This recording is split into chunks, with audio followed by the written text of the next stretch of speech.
Hey guys, did you know that Nickelback just released a sea shanty version of Rockstar? This has nothing to do with the video, I just wanted to share that.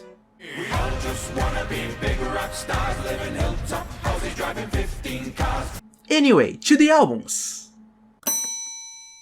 The Pretty Reckless is a band that I always liked, but they never really surprised me. But today, they still haven't. Their albums are often pretty bloated. They don't really have any other interesting feature besides Momsen's smoky, raspy voice. And some songs in here just have no point in it existing. This is a problem pretty much all of their previous albums faced. So in the grander scheme, I guess this is one of their best albums, because we do get some more good songs than the average here, aka the positive highlights. But overall, I feel like they could do much more with what they have, like rework the negative highlights, that feel like they are here just to add volume, which honestly I don't doubt. 63% superb. Yeah. This is the first album Retro Music fell in love in 2021. But there's no but, this thing is great.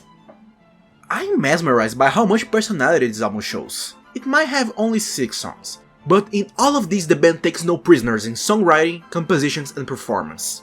The voice of the lead singer sounds like he's often on the verge of crying, and this seriously packs an extra punch to the very anxiety-charged lyrics. And this makes this record one of the biggest musical statements of the year so far. And also, it takes the title of Album of the Month. But how couldn't it? With songs such as Instrumental, Athens Friends, Sunglasses and Track X as the positive highlights. Opus is the negative highlight. Anyway, great album. Check it out now if you haven't already. 93% superb. So here's the thing. I like this album, but I don't think I'm listening to it anytime soon.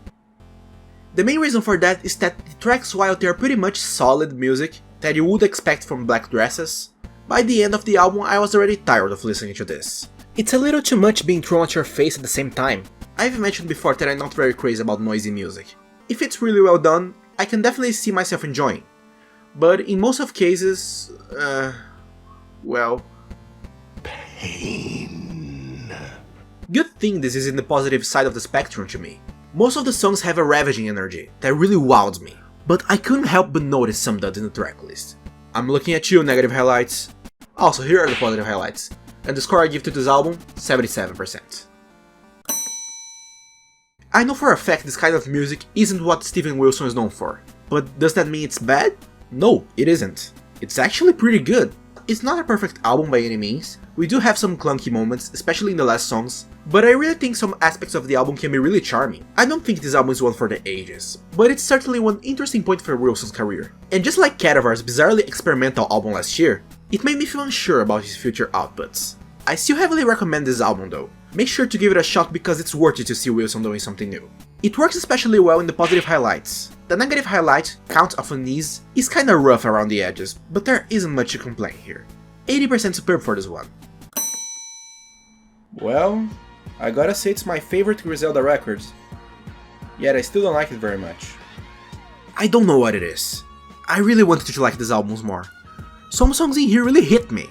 Like for example, the positive highlights here are great, but the other tracks have weak beats and unmemorable flows, especially in the negative highlights. As I said, this is still my favorite Griselda record so far, and I hope it keeps going up to the point where I can actually look to a record by any of the members and say, this is one hell of an album.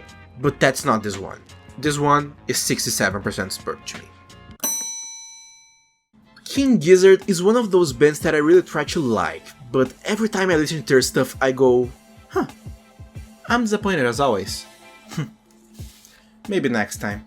The main problem I have with their music is the fact that every single of their albums I've heard lack dynamics.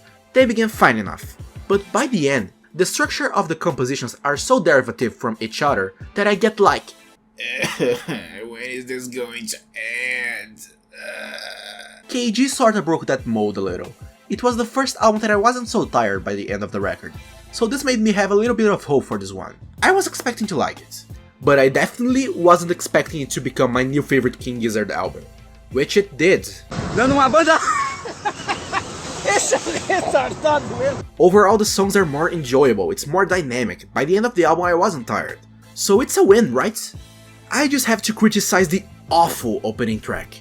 If it wasn't there, my experience with the record would have been much better. Besides that, everything here I enjoyed, especially the positive highlights. 85%. Considering last year I had a pretty neutral opinion towards Punisher by Phoebe Bridgers, I wasn't really expecting much from this album, but thank God it surpassed my expectations. It's a pretty cool indie pop record.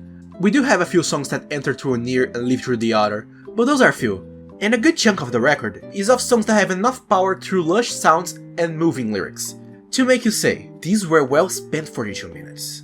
Indie pop might not be my cup of tea, but every now and then a record manages to surprise me, and this is one of them. These are the positive highlights, and not the negative ones.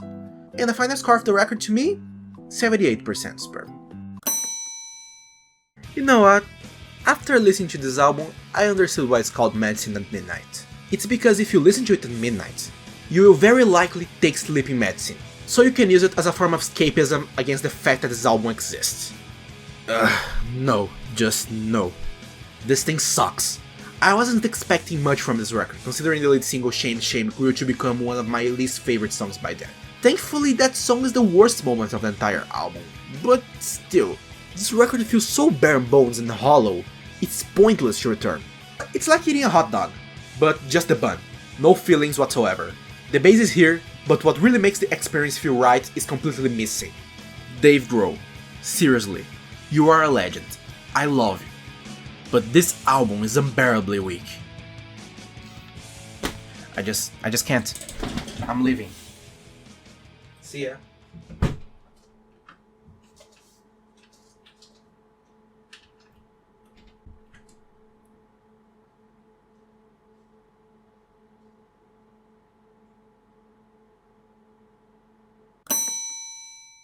It's never a good thing when by the end of an album you are counting the seconds for it to end.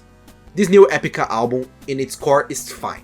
The compositions are good, they have a great energy to it, and they really live by the band's name. They are epic.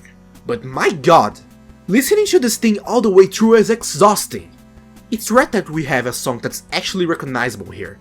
They are all so similar to each other that not only this album gets incredibly greasy by the end, you also leave without any specific songs in your head. You can just remember how they sound. So if someone asks you to guess a song from that record by a snippet, boy, you are so screwed. Is it the Code of Life? Nope, next. Damn it. Oh. Is it Omega? Hey, we got that one right. It was pure luck. Okay, next.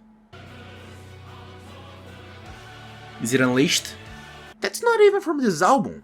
I'm trying my best! The biggest proof of that is that during one of my listens of the record, I accidentally turned down the shuffle on the Spotify. And I only noticed the songs were being shuffled when I opened the program again and I noticed I was a few tracks behind. I didn't even feel like, wait, hasn't this played before? Ugh, Jesus. If you are a fan of symphonic metal, then I guess you might like it. But dear God, I doubt I will even think about hearing this album again in the future.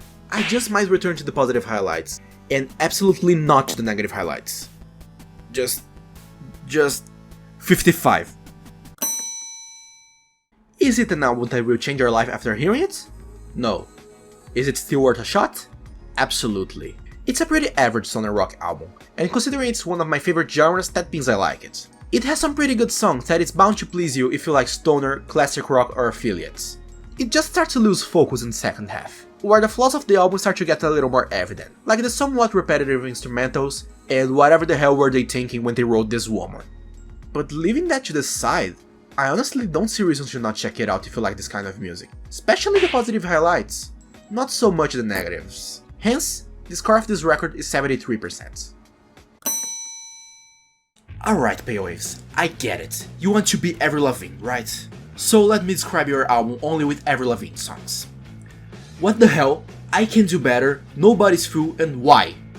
This thing sounds like a weird hybrid between Avril Lavigne, Paramore, and a sprinkle of Yeah Yeah Yes.